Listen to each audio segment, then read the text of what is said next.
Positive train control is a system of functional requirements for monitoring and controlling train movements as an attempt to provide increased safety. The American Railway Engineering and Maintenance of Way Association describes positive train control as having these primary characteristics: train separation or collision avoidance, line speed enforcement, temporary speed restrictions, rail worker wayside safety. Overview: the main concept in PTC is that the train receives information about its location and where it is allowed to safely travel, also known as movement authorities. Equipment on board the train then enforces this, preventing unsafe movement. PTC systems may work in either dark territory or signal territory, and may use GPS navigation to track train movements. The Federal Railroad Administration has listed among its goals, to deploy the nationwide differential global positioning system as a nationwide, uniform, and continuous positioning system, suitable for train control. Various other benefits are sometimes associated with PTC, such as increased fuel efficiency or locomotive diagnostics. These are benefits that can be achieved by having a wireless data system to transmit the information, whether it be for PTC or other applications. In the 1990s, Union Pacific Railroad had a partnership project with General Electric to implement a similar system known as Precision Train Control. This system would have involved moving block operation, which adjusts a safe zone around a train based on its speed and location. The similar abbreviations have sometimes caused confusion over the definition of the technology. GE later abandoned the Precision Train Control platform. U.S. Rail Safety Improvement Act of 2008. Background Starting in 1990, the National Transportation Safety Board counted PTC among its most wanted list of transportation safety improvements. At the time, the vast majority of rail lines relied on the human crew for complying with all safety rules, and a significant fraction of accidents were attributable to human error, as evidenced in several years of official reports from the FRA. In September 2008, Congress considered a new rail safety law that sets a deadline of December 15, 2015, for implementation of PTC technology across most of the U.S. rail network.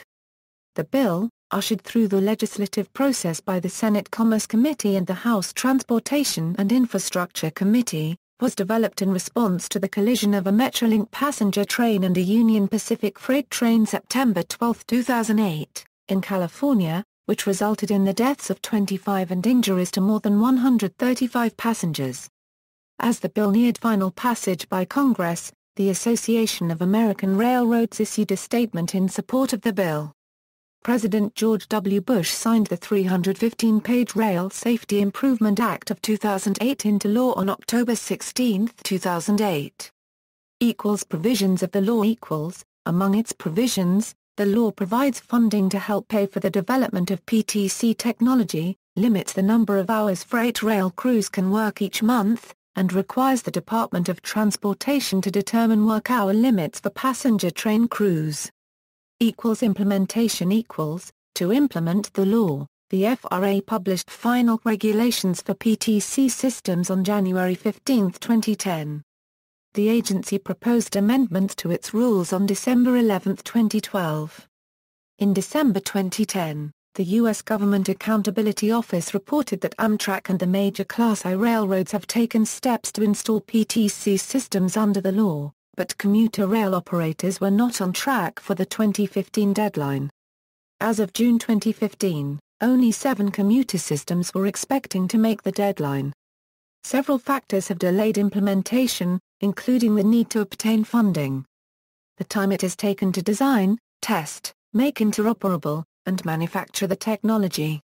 And the need to obtain radio spectrum along the entire rail network, which involves FCC permission and in some cases negotiating with an existing owner for purchase or lease. The Metrolink commuter rail system in Southern California is planning to be the first U.S. passenger carrier to install the technology on its entire system. After some delays, demonstration PTC in revenue service began in February 2014. The system is expected to be completed in late summer 2015.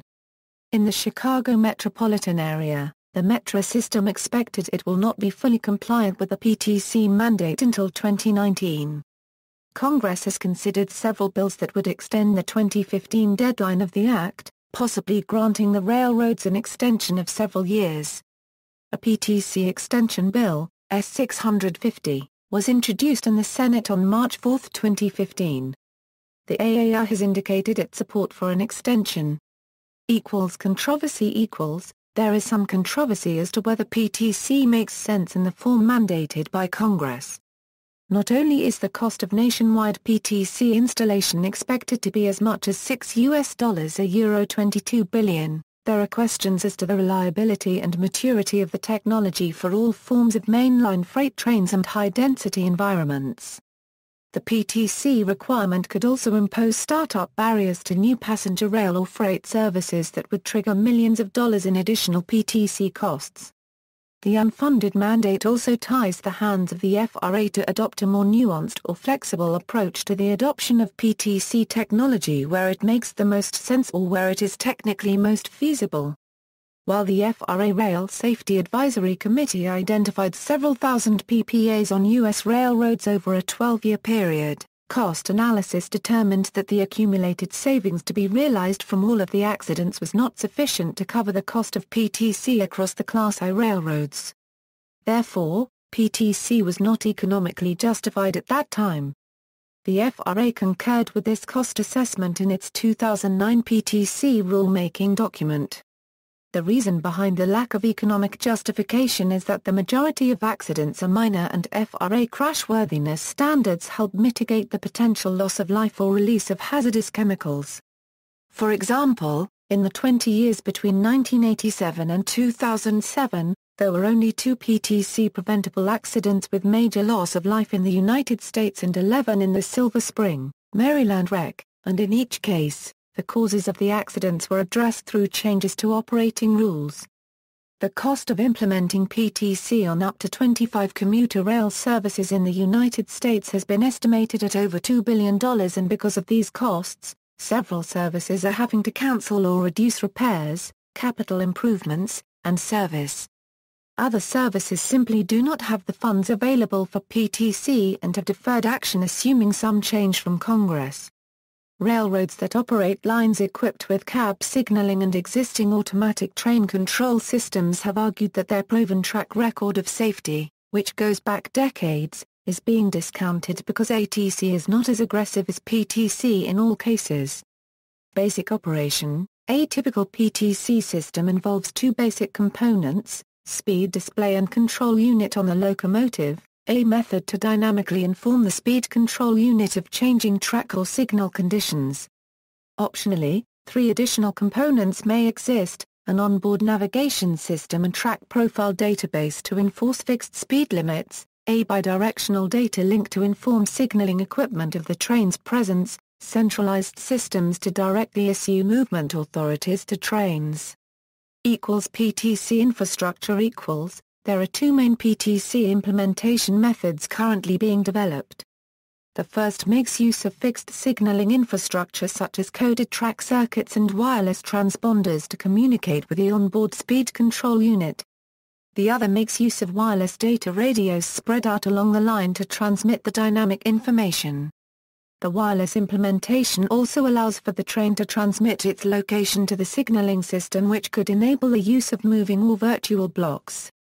The wireless implementation is generally cheaper in terms of equipment costs, but is considered to be much less reliable than using harder communications channels. For example, the wireless ITCS system on Amtrak's Michigan line was still not functioning reliably in 2007 after 13 years of development, while the fixed ACSES system has been in daily service on the Northeast Corridor since 2002. The fixed infrastructure method is proving popular on high-density passenger lines where pulse code cab signaling has already been installed. In some cases, the lack of a reliance on wireless communications is being touted as a benefit. The wireless method has proven most successful on low-density, unsignaled dark territory normally controlled via track warrants, where speeds are already low and interruptions in the wireless connection to the train do not tend to compromise safety or train operations. Some systems, like Amtrak's ACSES, operate with a hybrid technology that uses wireless links to update temporary speed restrictions or pass certain signals, with neither of these systems being critical for train operations. Locomotive speed control unit equals, the equipment on board the locomotive must continually calculate the train's current speed relative to a speed target some distance away governed by a braking curve. If the train risks not being able to slow to the speed target given the braking curve, the brakes are automatically applied and the train is immediately slowed.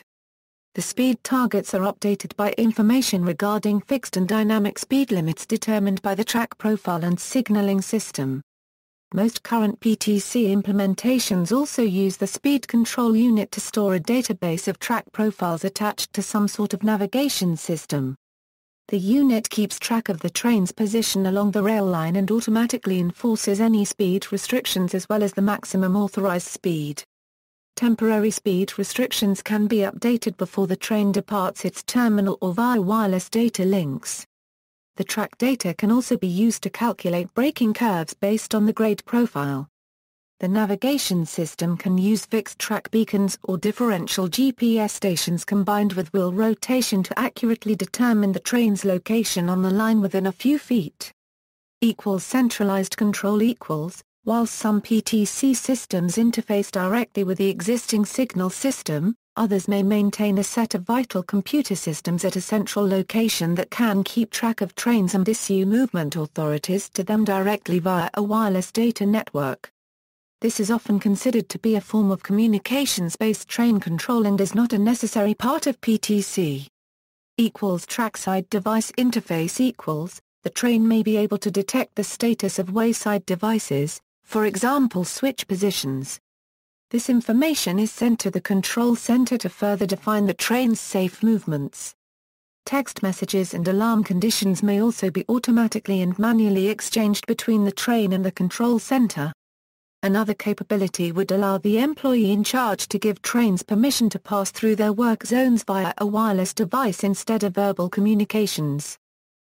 Technical limitations equals, even where safety systems such as cab signaling have been present for many decades, the freight railroad industry has been reluctant to fit speed control devices because the often heavy-handed nature of such devices can have an adverse effect on otherwise safe train operation.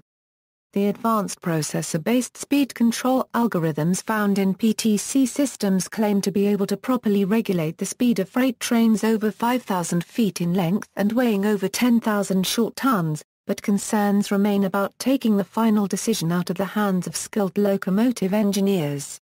Improper use of the air brake can lead to a train running away, derailment or to an unexpected separation. Furthermore, an overly conservative PTC system runs the risk of slowing trains below the level at which they had previously been safely operated by human engineers. Railway speeds are calculated with a safety factor such that slight excesses in speed will not result in an accident. If a PTC system applies its own safety margin, then the end result will be an inefficient double safety factor. Moreover, a PTC system might be unable to account for variations in weather conditions or train handling, and might have to assume a worst-case scenario, further decreasing performance. In its 2009 regulatory filing, the FRA stated that PTC was in fact likely to decrease the capacity of freight railroads on many main lines. The European Low-Coloc project had shown that EGNOS enhanced satellite navigation alone was unable to meet the SIL4 safety integrity required for train signaling. From a purely technical standpoint, PTC will not prevent certain low-speed collisions caused by permissive block operation, accidents caused by trains shoving in reverse, derailments caused by track or train defect, grade crossing collisions, or collisions with previously derailed trains. Where PTC is installed in the absence of track circuit blocks, it will not detect broken rails, flooded tracks, or dangerous debris fouling the line. Wireless implementations radio spectrum availability equals, the wireless infrastructure planned for use by all U.S. Class I freights, most small freight railroads, and many commuter railroads is based on data radios operating in a single frequency band near 220 Megahertz. a consortium created by two freight railroads called PTC 220 LLC has purchased significant spectrum around 220 MHz from previous licensees for use in deploying PTC. Some of this spectrum is in the form of nationwide licenses and some is not.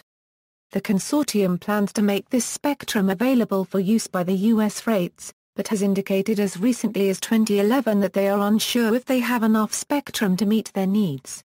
Several commuter railroads have begun purchasing 220 MHz spectrum in their geographic areas, but there is widespread concern that the acquisition of enough 220 MHz spectrum may be difficult to accomplish because of a lack of availability, difficulties in negotiating complex multi-party deals to gain enough adjacent spectrum, and because the financial cost of the acquisitions may make the task impossible for some state agencies.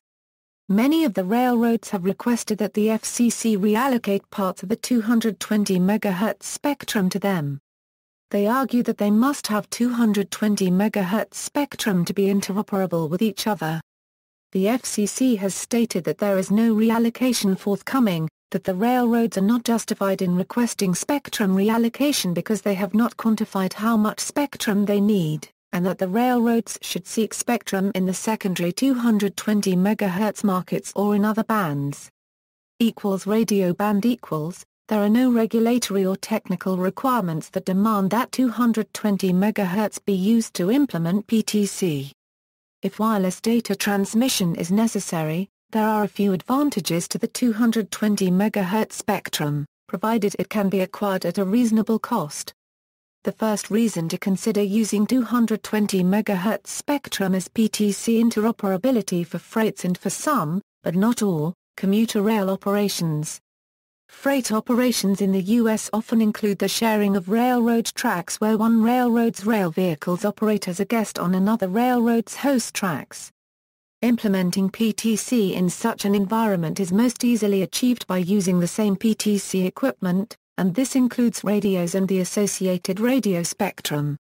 When a commuter railroad operation must operate on a freight railroad territory, the commuter will most likely be required to install PTC equipment on their rail vehicle that is compliant with the freight railroad's PTC system, and this generally means the use of 220 MHz radios and spectrum.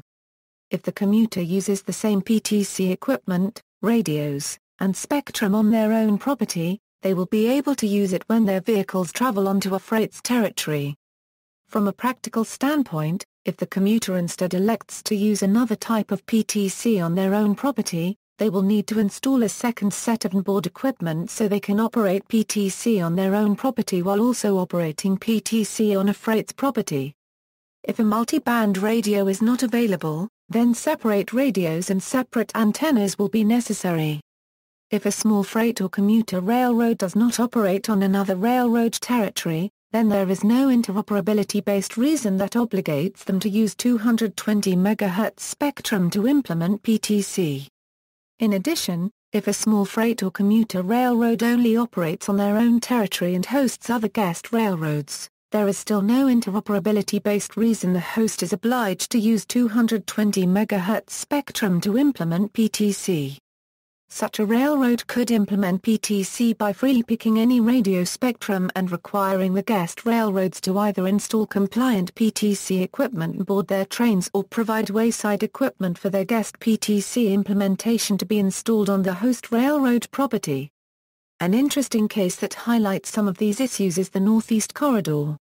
Amtrak operates services on two commuter rail properties it does not own, Metro-North Railroad and Massachusetts Bay Transportation Authority. In theory, Amtrak could have found themselves installing their own PTC system on these host properties, or worse, found themselves in the ridiculous position of trying to install 3 different PTC systems on each Amtrak train to traverse the commuter properties. This was not the case. Amtrak had a significant head start over the commuter rail agencies on the corridor in implementing PTC. They spent a considerable amount of time in research and development and won early approvals for their ACSES system on the Northeast Corridor with the FRA. They chose first to use 900 MHz and then later moved to 220 MHz, in part because of a perceived improvement in radio system performance and in part because Amtrak was using 220 MHz in Michigan for their ITCS implementation. When the commuter agencies on the corridor looked at options for implementing PTC, many of them chose to take advantage of the advance work Amtrak had done and implement the ACSES solution using 220 MHz. Amtrak's early work paid off and meant that they would be traversing commuter properties that installed the same protocol at the same frequency, making them all interoperable. One other perceived reason to consider 220 MHz for PTC may be PTC-compatible radio equipment availability. Radio equipment specifically targeted toward PTC is currently only available from a limited number of vendors, and they are focused only on 220 MHz. One radio vendor in particular, Megahertz LLC, is able to support the IETMS PTC protocol with a 220 MHz radio. Megahertz is jointly owned by several of the Class I freights, and some in the industry have indicated that using their 220 MHz radio and associated equipment will be done on a per-site licensing basis. Recurring fees may be associated with this process too. There is further concern that the buy-in and licensing fees will be significant, and this has led some to speculate that the owners of Megahertz may have legal exposure to antitrust violations. For many railroads, there is no other practical option to meet the federal mandate than to install PTC at 220 MHz using IETMS with the Megahertz radios. On the Northeast Corridor, another radio vendor, GEMDS, is able to support the Amtrak ACSES protocol with a 220 MHz radio. It should be stressed that the main concern among the freights regarding the PTC deadline is the availability of PTC equipment. Megahertz will likely be outsourcing the manufacturing of the majority of the radios, probably with offshore suppliers Euro. This is a challenging business model when the demand is so high and the timeline is so short. With an eye to antitrust issues and ready radio availability, Megahertz radio designs have been second-sourced to CalImp radios. This all may mean that there is not enough 220 MHz PTC radio equipment available for all of the railroads that must implement PTC. There are also issues with the use of these frequencies outside the U.S. In Canada, 220 MHz remains part of the radiometer 1.25 meter band. Other bands besides 220 MHz will support PTC, and have been used to win approvals from the FRA for PTC. When Amtrak received their initial approval, they planned to use 900 MHz frequencies for ACSES.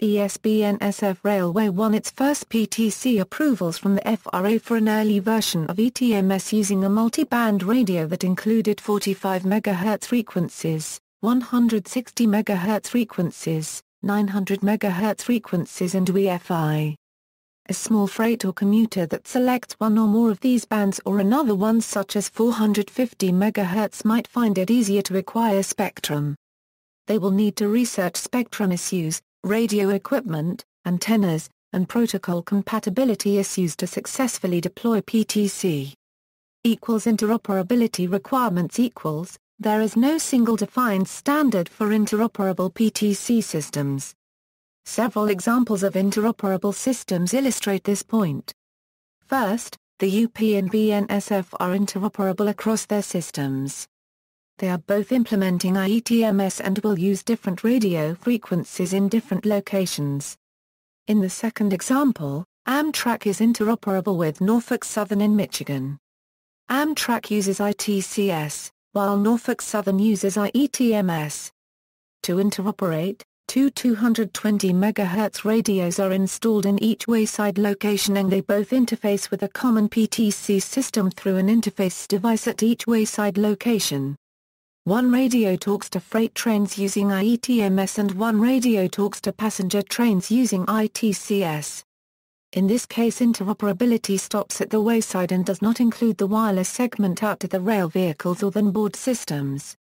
In the third example, similar to the first, Metrolink, the commuter rail agency in Los Angeles, is implementing IETMS and will use the same PTC equipment as both the UP and BNSF. Metrolink is procuring their own 220 MHz spectrum so that trains on Metrolink territory will use other channels than those used by the UP and BNSF. Interoperability is achieved by directing the onboard radio to change channels depending on location. For SEPTA, the commuter operation in and around Philadelphia, ANSOLDO is implementing ACSES, the Amtrak Northeast Corridor PTC protocol. All ACSES PTC transactions will be handed to CSX at the SEPTA back office, and CSX will be responsible for deploying IETMS infrastructure that they will use to communicate with their freight trains.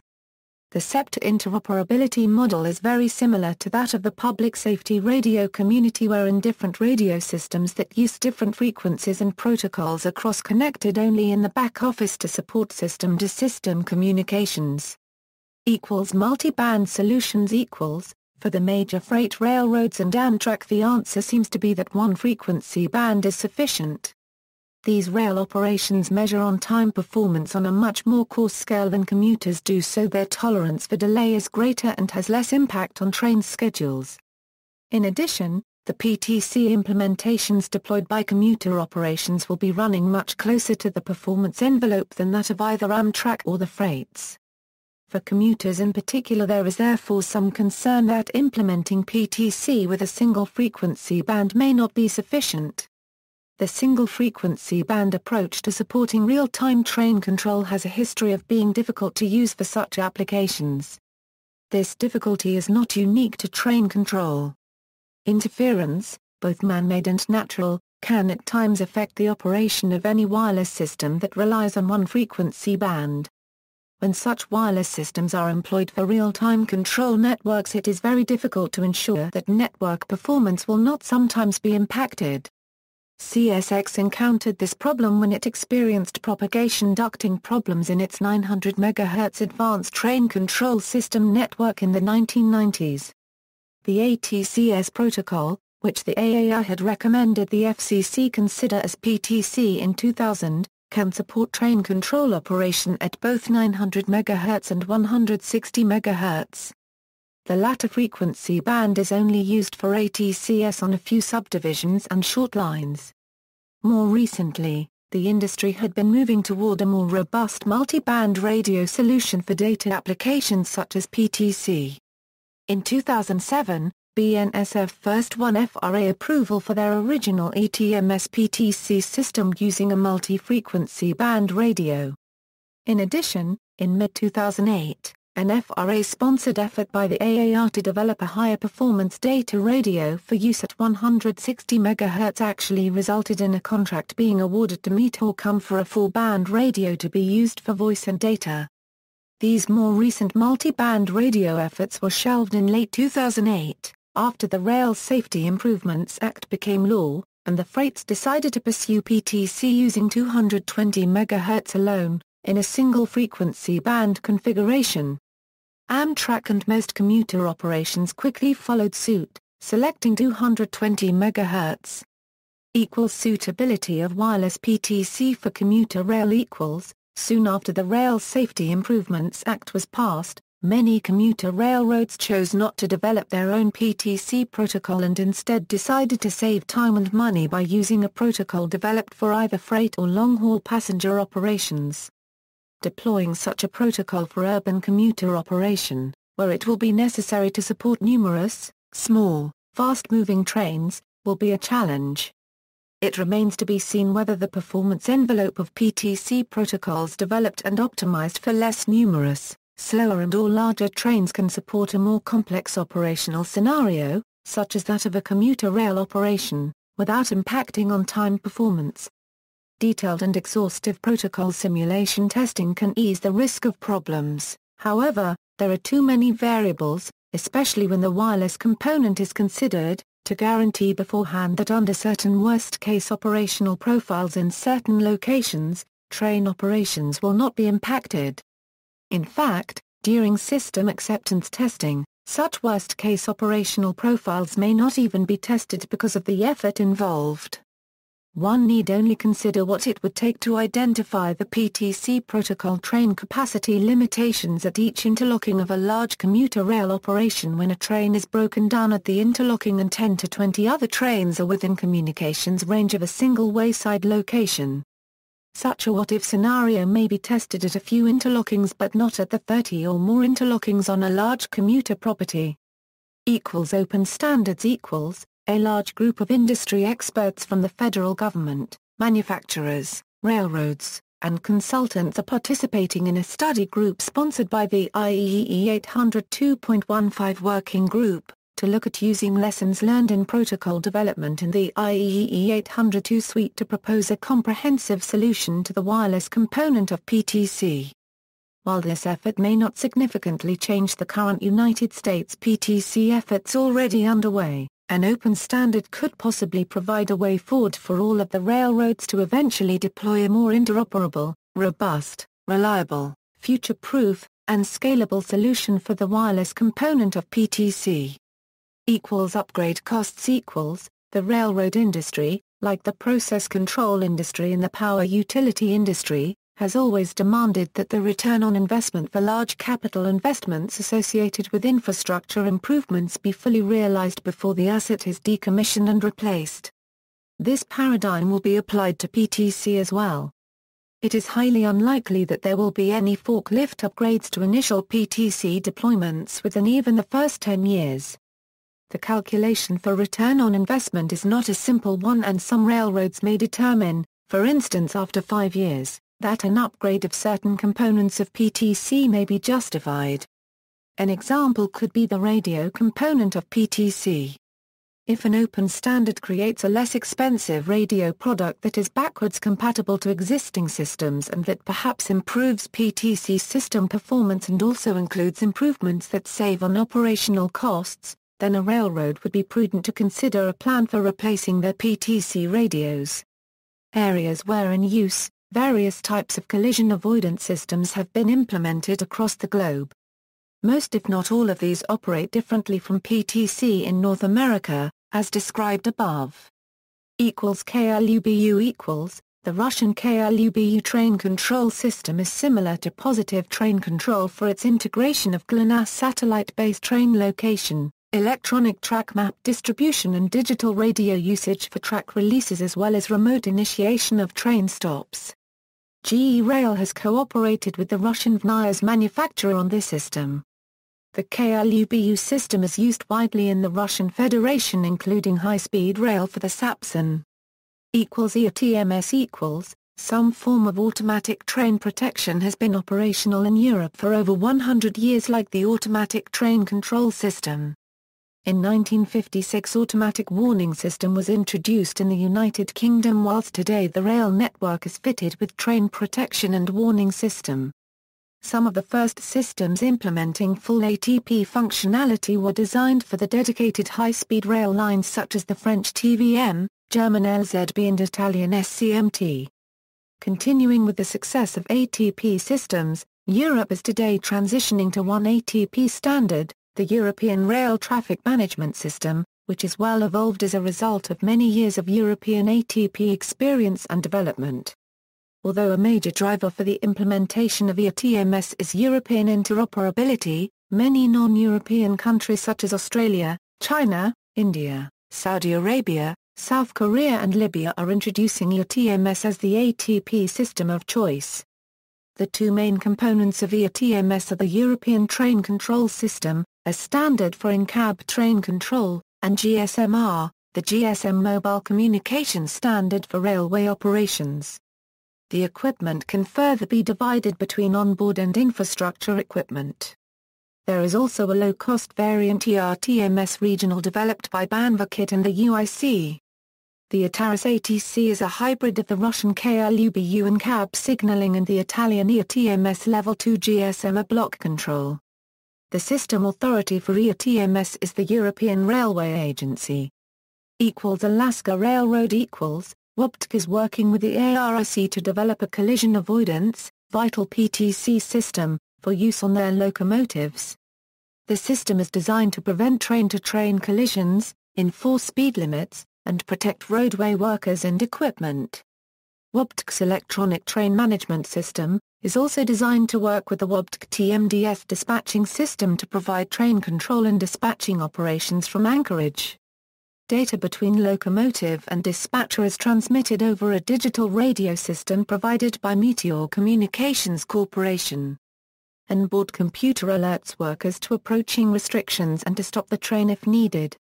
Amtrak Alstom's and PHW's Advanced Civil Speed Enforcement System is installed on parts of Amtrak Euro unregistered trademark S Northeast Corridor between Washington and Boston. ACSES enhances the cab signaling systems provided by PHW Incorporated. It uses passive transponders to enforce permanent civil speed restrictions. The system is designed to prevent train-to-train collisions, protection against overspeed and protect work crews with temporary speed restrictions.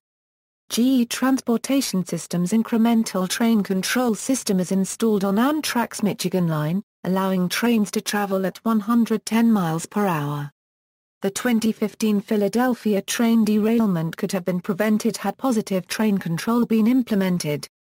BNSF WBTC's electronic train management system is installed on a segment of the BNSF railway. It is an overlay technology that augments existing train control methods. ETMS uses GPS for positioning and a digital radio system to monitor train location and speed. It is designed to prevent certain types of accidents, including train collisions. The system includes an in-cab display screen that warns of a problem and then automatically stops the train if appropriate action is not taken. CSX Transportation is developing a communications-based train management system to improve the safety of its rail operations. CBTM is the predecessor to ETMS. New Jersey Transit Ansaldo Streets USA Incorporated's Advanced Speed Enforcement System is being installed on New Jersey Transit commuter lines. It is coordinated with Alstom's ACSES so that trains can operate on the Northeast Corridor.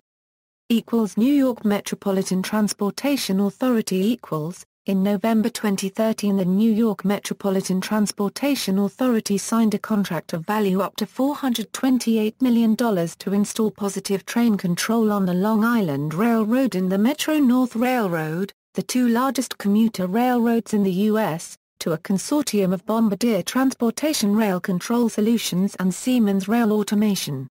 The LIRR and Metro-North installations will include modifications and upgrades of the existing signal systems and the addition of ACSES2 equipment. Siemens stated that the PTC installation will be completed by December 2015. Union Pacific A team of Lockheed Martin, WBTC, and Ansaldo Streets USA Incorporated installed a PTC system on a 120-mile segment of UP track between Chicago and St. Louis. Other major software companies, such as Tech Mahindra, are also some of the strategic IT partners in development of PTC systems. Canadian Pacific A team of Rockwell Collins ARINC is in the process of implementing PTC interfaces and equipments. Massachusetts Bay Transportation Authority most MBTA commuter rail locomotives and cab cars, except for the 1625 to 1652 series Bombardier control cars and the 1000 to 1017 series F40PH locomotives, are equipped with a PTC-compliant ACSES technology which is installed on the Amtrak Northeast Corridor.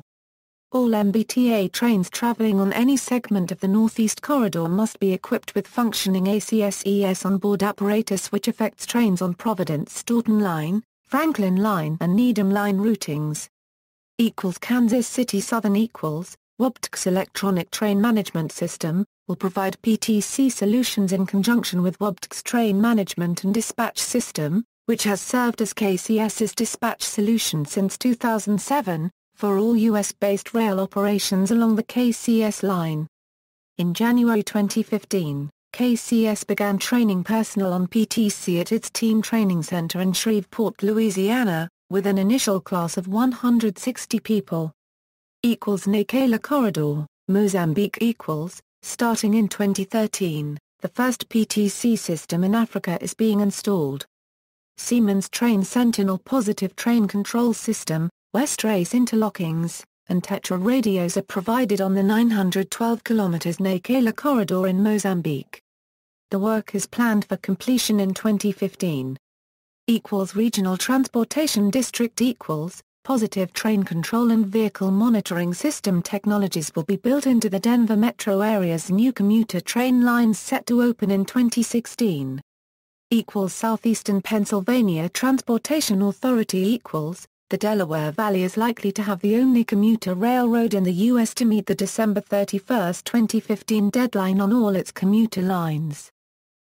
Brazilian Railroads in Brazil, VLI and all deployed a technology based on an onboard computer that uses satellite communication, GPS positioning system and, when possible, GPRS or radio communication. The control center sends licenses to the train and its computer supervises the train, avoiding it to overspeed or to occupy an unauthorized block. It is simple and effective. Also is a relatively cheap solution since it doesn't need any signaling system implemented on the railway. See also, Train Protection System. References. External links, Argenia Railway Technologies SafeNet PTC, NTSB Safety Recommendation regarding 1996 Silver Spring Accident, BNSF Promotional Video on ETMS, Communications-Based Signaling a Eurovital PTC, paper presented at AREMAC&S Technical Conference May 22, 2007, Positive Train Control, Additional Authorities Could Benefit Implementation, Report to the Chairman, Committee on Commerce, Science, and Transportation, U.S. Senate Government Accountability Office, Positive Train Control, Overview and Policy Issues Congressional Research Service, PTC, Meeting the Challenge and Getting It Right, AAR Video.